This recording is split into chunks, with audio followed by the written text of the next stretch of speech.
Hello, everyone. Welcome to All Things Pilates. I'm Darian Gold. Arms come down. Make sure that front leg is bent and reach up, up, up, up, up. Good. And again. And exhale and deepen your exhale as the carriage comes in. As the world continues to experience the fallout from the COVID-19 pandemic, it was just a little over a century ago, a similar disease spread around the globe. The First World War had broken out, followed by a severe and deadly outbreak, which took millions of lives. All of Europe was at risk, including Britain, where a German fitness and boxing instructor named Joseph Pilates lived and worked. As the war continued, resentment grew towards non-citizens living in England, especially those from Germany. And though Joe utilized his fitness experience to work as a circus performer, it became increasingly difficult to live a daily life as the pressure mounted to rid the country of those who the police refer to as foreign enemy aliens. So in 1915, the police began rounding up England's foreigners, including Joseph Pilates, and shipped them off to the Isle of Man for the remainder of the war. This small island, situated between England, Ireland, Scotland, and Wales, became a holding place for tens of thousands of deportees. As the days and weeks turned into months and years, 32-year-old Joseph observed what depression and boredom did to his fellow internees' body, mind, and spirit. Camp Knockaloe, where he was housed, provided the perfect laboratory to test his own fitness ideas, which he believed would help fellow prisoners overcome their physical and mental challenges. He wasted no time in teaching the other internees his developing fitness method. Joseph was housed in a subcamp, Camp Number 4, where he lived for 3.5 years, and after the war ended, he was repatriated and returned to Germany. After spending a half a dozen or so years honing his exercise method, Joseph Pilates made his way to New York City and opened his own studio in 1926. Fast forward to today. My guest is Jonathan Grubb, who also lives on the Isle of Man. After he discovered the teachings of Joseph Pilates in 2013, he learned that his great-grandfather was interned on the Isle of Man at the very same time as Joseph Pilates and in the same subcamp inside Camp Knockaloe. Though there is no proof, it's believed that his great-grandfather was actually one of those internees that Joe instructed. Jonathan has lived on the Isle of Man for almost his entire life, and he and his wife, Carol, teach Pilates mat classes and promote its tremendous benefits, along with sharing the history of Joseph Pilates. In 2016, Jonathan went further and created a historical Pilates page called Joseph's Legacy, Pilates 100+. Jonathan's goal is to increase awareness of Joseph's time spent developing his method on the Isle of Man and to give Pilates enthusiasts a better insight into what his life might have been like during his years of internment, both physically and mentally. To date, Jonathan's Facebook page has over 5,000 followers, and I bet you anything, after hearing this interview, you'll be one too. Thank you so much for joining us today, Jonathan. Thanks so much for having me on the show. It's a pleasure. I have to ask you, in 2013, when you discovered the Pilates method, what actually was going on in your life that opened up that door for you? Right. Well, my wife had been suffering for many years, probably 10 years, with what turned out to be a displaced kneecap, but nobody had diagnosed it. She'd been back and forward every 6 months to the surgeon just to see how it was going. And ultimately he said, well, we can do an operation that might or might not help with your knee pain, because my wife was struggling even to go downstairs or go for any length of walk. And myself, I had an anterior cruciate ligament injury from my football days, or soccer, you'd call it in the USA there. And that had kind of started to play up, and I'd got knee pain. So we both had significant injuries.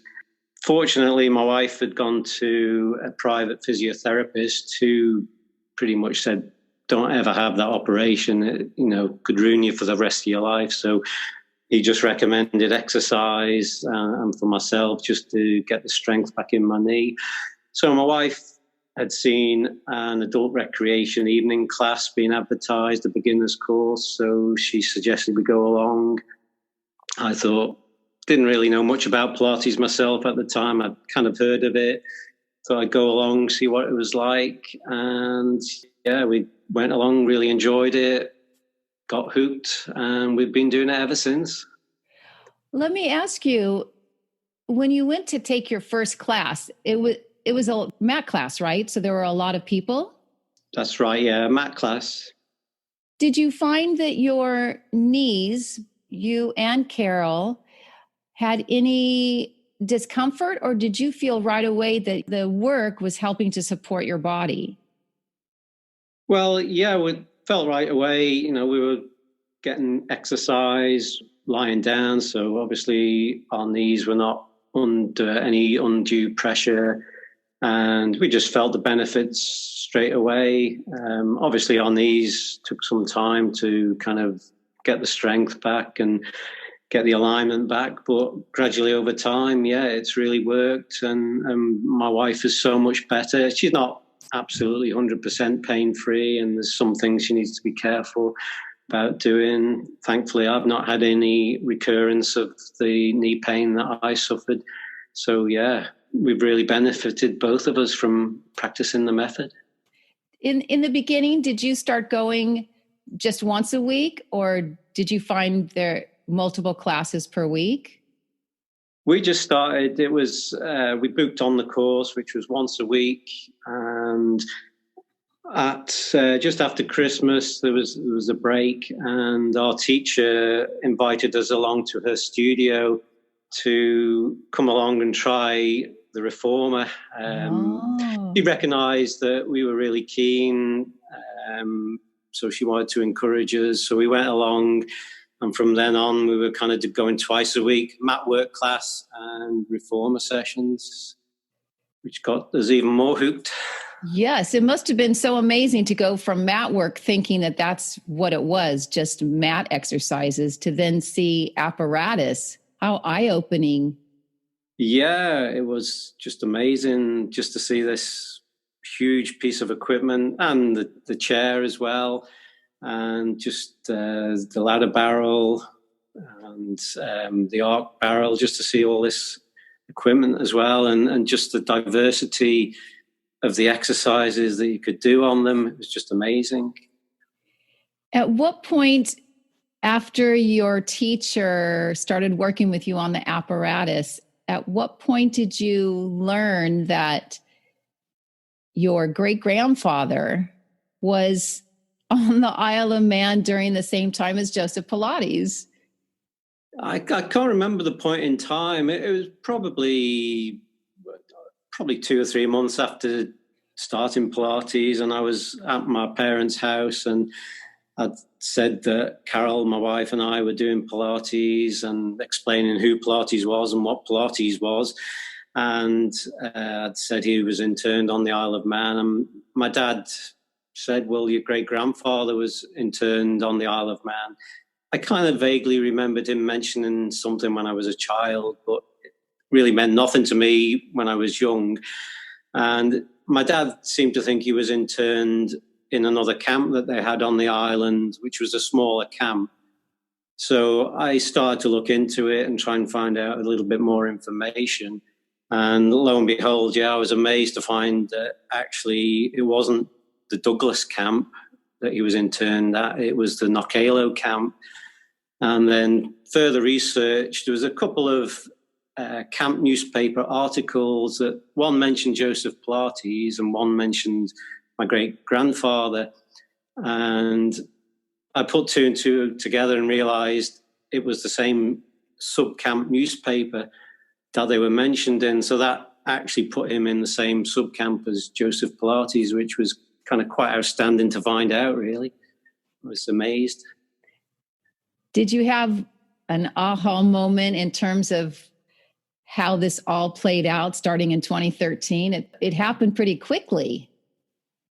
It did, yeah. And it was kind of like one of those moments where you think, there's no wonder I like Pilates. If possibly my great-grandfather had been exercising along with Joseph Pilates, it's kind of perhaps already in my DNA. So it's no wonder I fell in love with the method straight away. For sure. Speaking of Camp Knockaloe, is anything else that you could share with us? I just touched briefly on it in the introduction. Anything else that you found out about it? Well, I mean, it's quite a vast subject, and or maybe I could start by explaining the word Knockaloe. It's a funny sounding word, perhaps, to many people.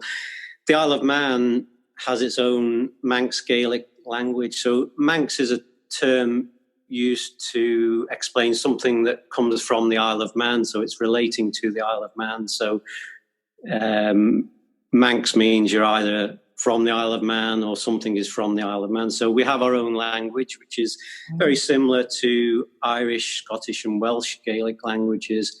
So the knock means hill, and the Alo is a variation of the name Olaf or Olav, who was the Norse Viking king of Man.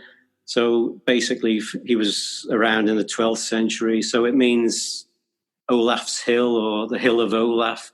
So Knockaloe, that's Manx kind of word. The Manx words, Gaelic words, and Viking Norse words kind of are all over the island because the Vikings didn't come and conquer the island. They came and settled and intermingled and married the local people. So the culture is very Gaelic and Viking.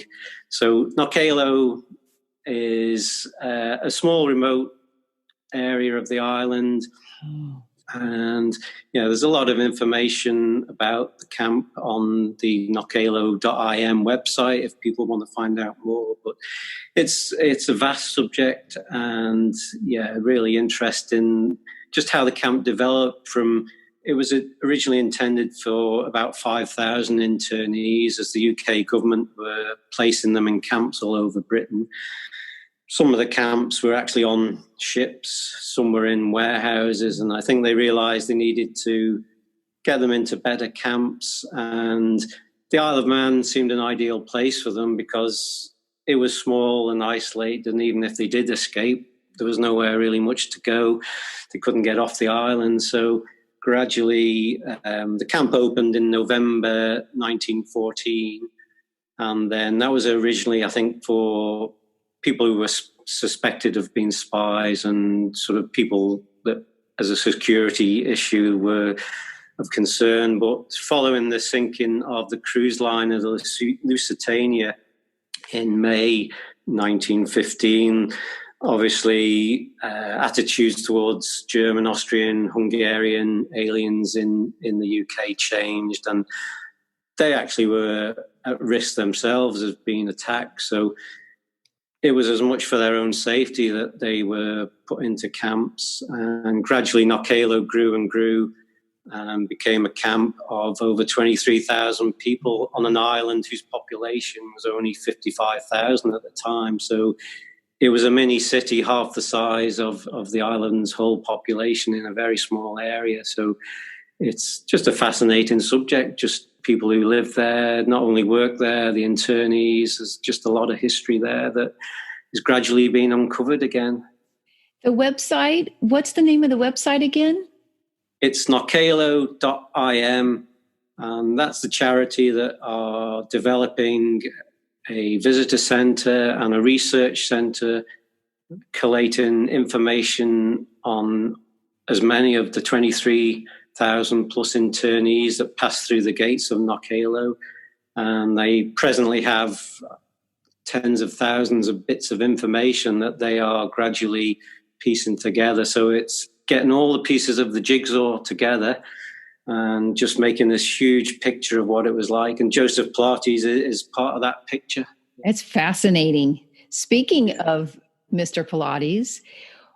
What was the most interesting thing you learned about him during his time on the Isle of Man? If there's one thing, probably more. I think, there's a lot of interesting facts. The more you dig, the more you find out. But I think, to me, the most sort of interesting fact is that he actually stated he enjoyed his time there. Many were suffering from depression, missing their families, getting that disease they call barbed wire disease, that mental health disorder. But Joseph, he enjoyed his time, he used it well and helped his fellow man and used it to develop his method and work with the bodies that he had around him to really hone his skills, if you like, and develop his ideas. So that's amazing that he could turn adversity into something that ultimately is just a triumph, that Pilates is known worldwide now and helps so many people. It was only men, or were women interned? In the First World War, it was only men. The Second World War, they did intern women as well. But the First World War, women were sent back to Germany and children sent back to Germany or Austria, Hungary. The men were interned, which ultimately saved them, because if they'd been sent back to Germany, they'd have been conscripted into the army and sent to fight. So in some ways, it was a good thing for them that they didn't have to fight. On the other hand, some felt probably a sense of failure, that fellow countrymen were dying and they couldn't be there with them. So mixed emotions, I think, very much for them.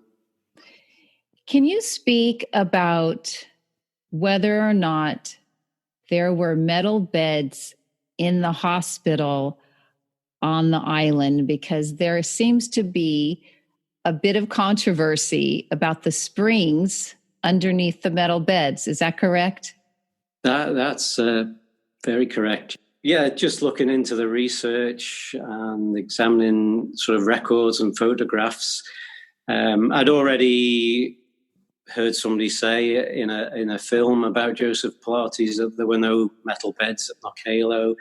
And I've seen on websites people saying there were no metal beds there. That's purely a myth. And I felt that a little bit unfair. If Joseph, to me, he seemed a very genuine, forthright guy, not the sort of guy to make something up like that. And I couldn't understand why he would make something up like that. Why not just say he invented the machines in Germany or America? Why say there was nothing to benefit him from saying that he got the ideas there at Knockaloe? So there are pictures of hospital beds which are clearly metal.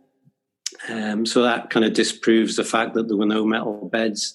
And I did put a picture on my Facebook page of that, and somebody straight away said, but there's no proof there was springs underneath. They could have had wooden boards or ropes and not wire and springs. So I actually mentioned it to a doctor whose great uncle was a guardsman at Knockaloe. Without hesitation, he said, of course, the beds would be all metal, because to stop the spread of infection in hospitals, hospital beds were made of metal so they could be washed down with disinfectant straight away. So wood or rope just would not have worked. Also, there's a letter I saw from an internee who wanted to buy his own metal bed. Now, he wouldn't have done that if it was just a wooden board underneath. It had to have some benefit, which obviously must have been comfort. So all added weight to the fact that there were springs. And then finally, I found this sort of clinching piece of evidence, which was an official government document outlining all the charges to be levied against internees for any damaged or missing goods. And on that list was iron bedsteads, in brackets, wire sprung. So that was kind of conclusive proof that there were wire sprung beds. And also subsequently, I've seen the newspaper notices of the auctions that were held when Knockaloe closed. And there were 2 auctions with lots of 200 beds and 150 beds. So there was at least 350 metal iron sprung beds at the camp. They were there, so we can't prove that he took springs off them and made equipment, but we can prove that the beds were there, that's for sure. Now, did you post that article or the photo or the declaration? I've posted that all on my group, the photo, and then when I found the government notice, that's on there, yeah. So it's all on there. I read somewhere that he did take the springs as a way to help support the men when he was helping them when they couldn't get out of bed, because he was growing more and more exhausted with the weight of this body. He understood the springs underneath, and so he experimented with using the springs instead of his body to support. Do you think that is part of his history and that is a truism? It's hard to say. I've not seen sort of that reference, so I don't know where that's come from, if that's historical evidence or somebody surmising, or if they've got that second-hand, first-hand from Joseph. So we continue to kind of look for that sort of information, but until I put this out there, it kind of was regarded as a myth. So yeah, it's not a myth. There were metal beds with springs, that's fact. So supports kind of what has been said about it. So the evidence is there to back up the comments at this stage. Put that on a big banner on your Facebook page just to shut those people up. Yeah. And it's interesting that the one or two people that did comment and question it, when I said, yeah, but here's the evidence, you don't hear back. You don't hear any more. Silence. Yeah, silence. Camp Knockaloe, is it still there? The area is still there. It's kind of, it was a farm originally.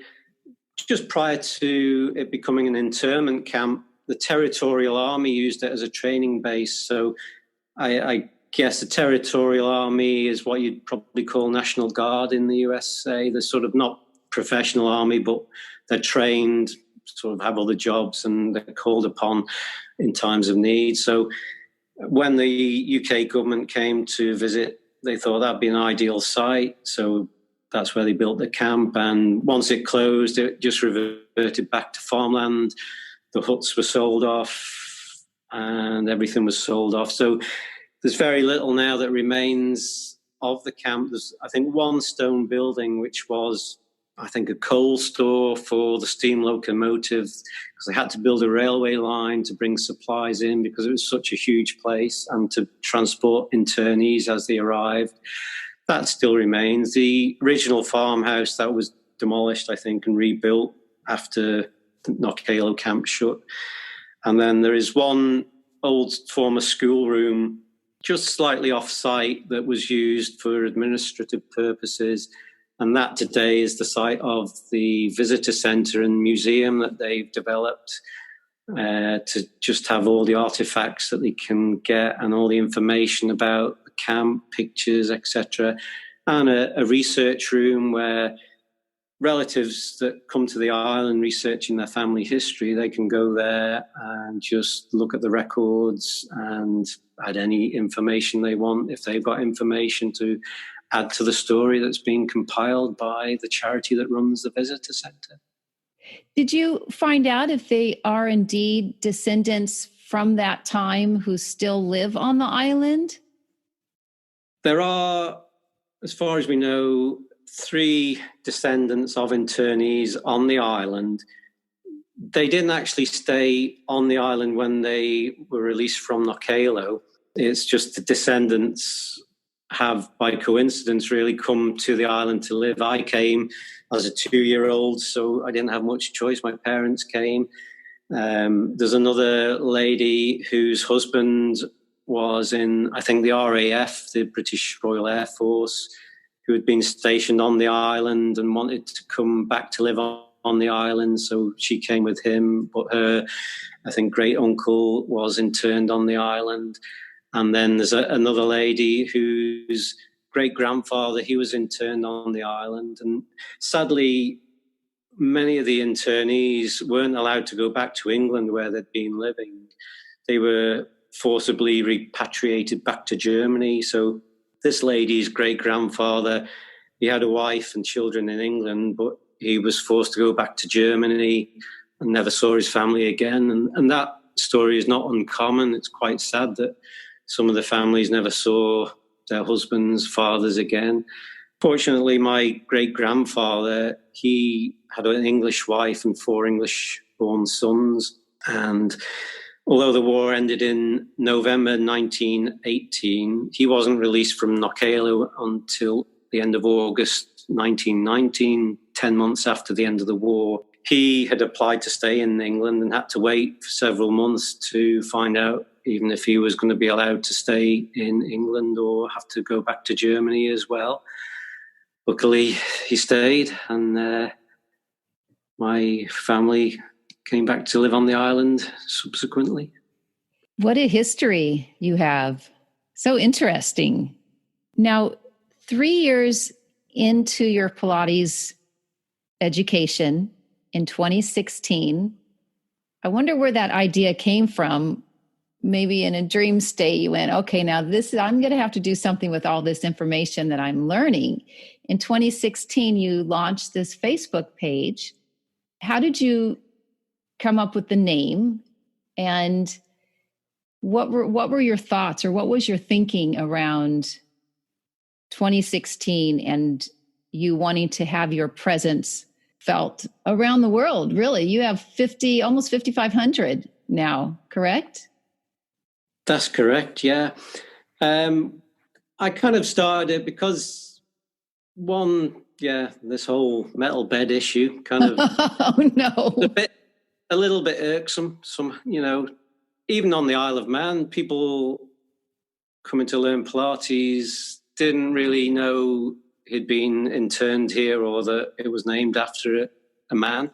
And around the world, we'd heard that people had the same ideas, that lack of any idea that it was named after somebody that had been interned on the Isle of Man. So I just wanted to kind of promote that idea that, Pilates, it was named after a guy and he was interned on the Isle of Man and developed the foundations of his method while he was here. So I just wanted to get that information out there, and I kind of named it Joseph's Legacy because obviously his legacy is his method that he's left the world. And it was just 100 plus years after he'd been first interned on the Isle of Man, and then there's the classical Pilates movement, the 100. So I just kind of put the two together, the 100 and 100 plus years since he'd been here. So that's brilliant.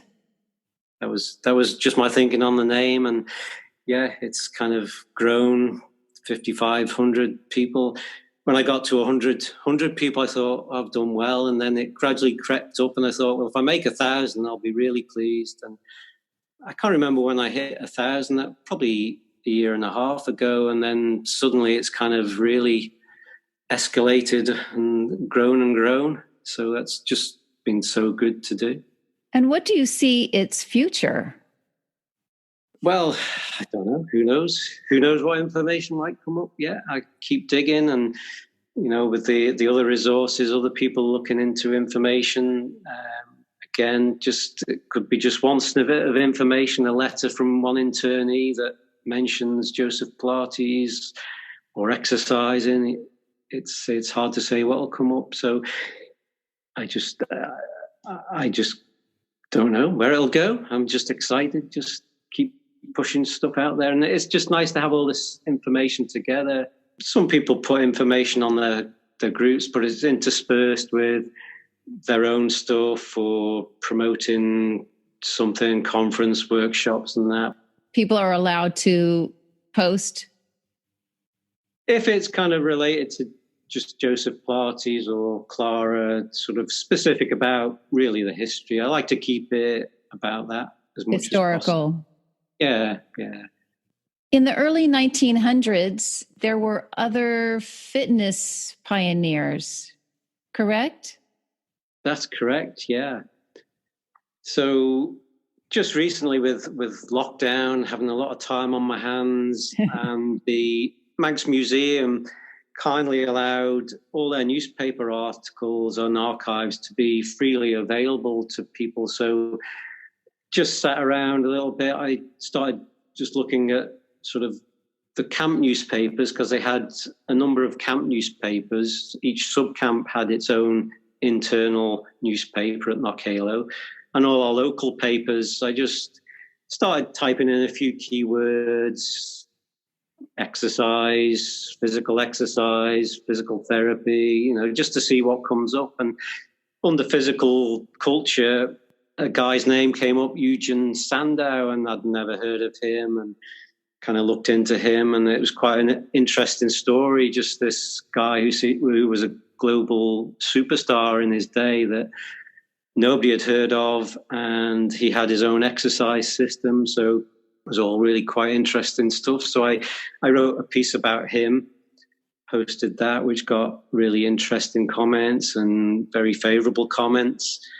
Also, just doing this searching on terms, I came up in the German camp newspapers, the word System Muller. I thought, well, what's that? The translation given by the museum was Muller technique. When I typed in Muller technique on Google, came up with the My System by Jürgen Muller. That's the only thing it could be. So System Muller was Jürgen Muller's system. And just looking at all the information on him and finding his book and looking at the pictures of his exercises, it was quite remarkable. So I shared another post about that, which people have just found fascinating. So, what year was that, Jonathan? I found the article, or the actual gentleman. Yeah, his book was very early 1900s. Eugen Sandow wrote a book, and I think that was 1904. I think Jürgen Muller was possibly 1912, just going off memory. So very early 1900s, kind of predating the books of Joseph Pilates, definitely, especially the Muller system. The camp newspapers at Knockaloe refer to several groups practicing the Muller system. So obviously that was very much in evidence at the camp. There's one individual had a little advert in the camp newspaper advertising his classes in the Muller system. So they would clearly have been sort of very visible to Joseph Pilates when he was there, on top of all the gymnastics and gymnastic-free exercises that were performed, which I think, looking at that, is the gymnastic-free exercises of Jürgen Muller as well. So there's clearly a very Western influence within the camp on the exercise systems that were developed and practiced there. And they, in my opinion, would surely have influenced Joseph Pilates when he was there. Oh, I think absolutely. How could you not? It couldn't have escaped it. He was inside the barbed wire camp, and it was all there. Yeah. So that's been, a recent, really fascinating discovery. So when you asked about where do I see my site going, I don't know, because if you'd asked me that 6 months ago, I would never have envisaged this information coming up and being able to post and write about it. Do you anticipate, we are in the middle of 2020, we don't know how long the lockdown will be, but do you anticipate, because there's so much more interest in the origins of how Joe Pilates came to his work, do you anticipate many more people coming to the island? It would be nice if they did, yeah. Especially now there's this visitor centre, which is just, if they come to the island, there is something there to see, not just empty fields where the camp was. There is now visual sort of aids to show you what that camp was exactly like. They've got a 3D model of the camp in miniature, which is just fascinating to see. So they can see all that history there at the camp. And yeah, it would be amazing for people to come over, come and practice Pilates, have a tour of the site.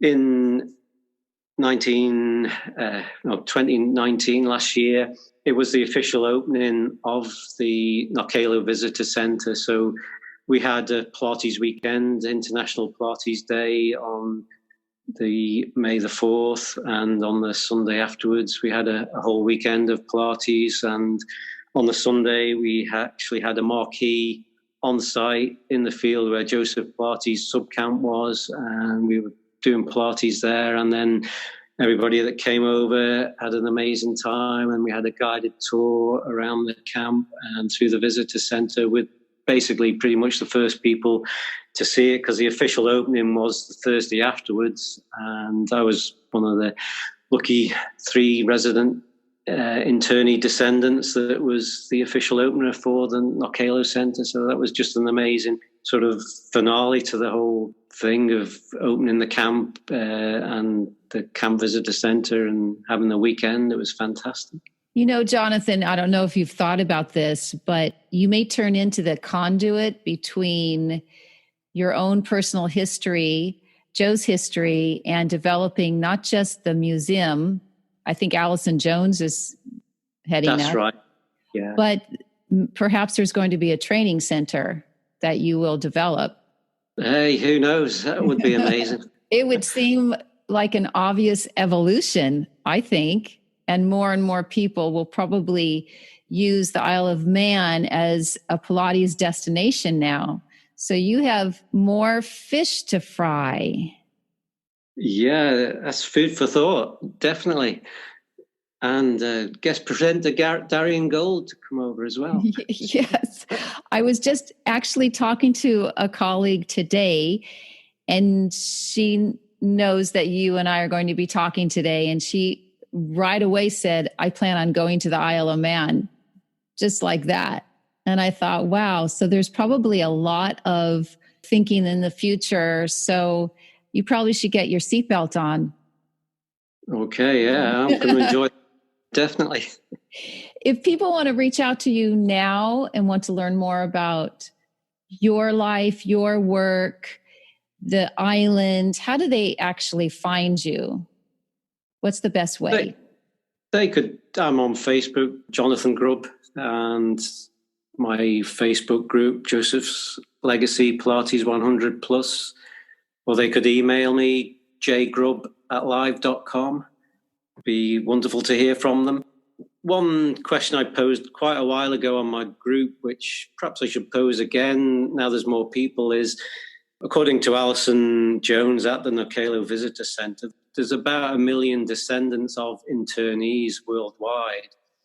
And there must be others other than myself who's a descendant who does Pilates, but I've yet to hear from any of them. So they might not realize, some of them, that they are descended from an internee from Knockaloe, and they might have history that they can feed into it as well. So it would be great to hear from people like that too.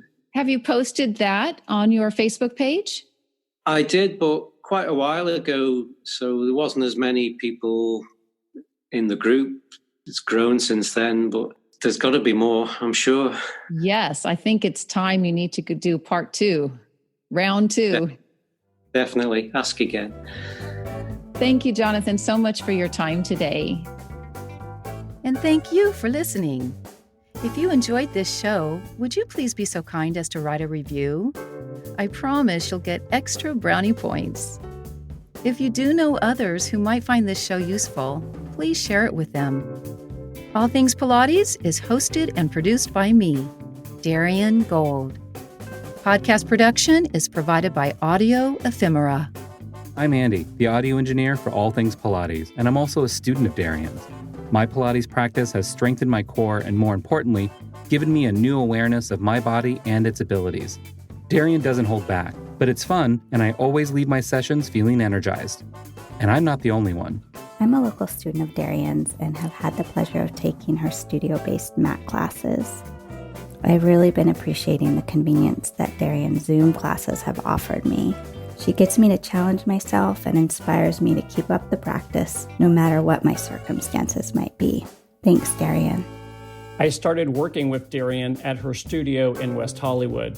I lost track of Darian when she moved to Northern California, and was thrilled to have her start online Zoom classes, which surprisingly worked very well.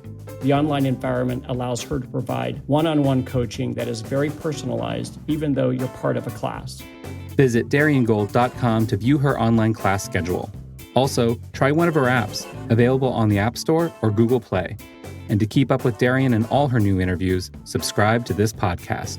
Until next time, study your history.